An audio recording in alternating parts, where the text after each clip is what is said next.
ঠাকুরগাঁয়ে কোরবানির মাঠ কাঁপাচ্ছে কালা বাবু ও কালা মানিক।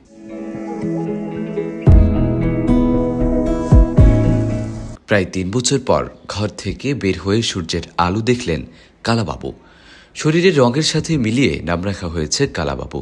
ঘর থেকে বের করে আনার খবরে এক নজরে দেখতে ছুটে এসেছেন এলাকাবাসী।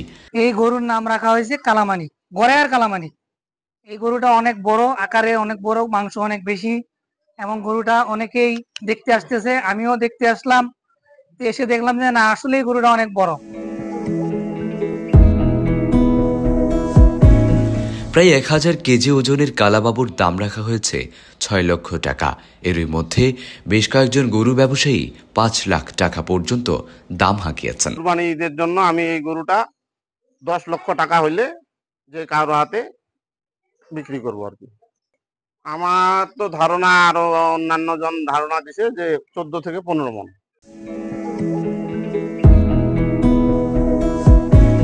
ঠাকুরগাঁয়ের রানী শঙ্কৈল উপজেলার নেক মরদ ইউনিয়নের হোটেল ব্যবসায়ী মনোয়ার হোসেন নিজ বাড়িতে খড়কুটো, কাঁচা ঘাস, ভুসি খাইয়ে মোটা তাজা করেছেন কালাবাবুকে। আসন্ন ঈদে গরুটিকে বিক্রি করতে চান তিনি। বাড়ি থেকে কিনলে যাতায়াত ভাড়া বহন করবেন বলে জানান এই খামারি। শখ করে রাখছি, দাম তো রাখছি অনেকগুলা, অত দামে তো হবে না। দাম আমি ৬ লাখ, তার মধ্যে যদি কিছু হয় ছাড় আছে। অনেক কষ্ট হয়েছে, তো এই ৩.৫ বছর পর আজকে প্রথমবার হইলো। আর যে ক্ষতিটা করছে এটা মানে বলার মতো হয় না আর কি।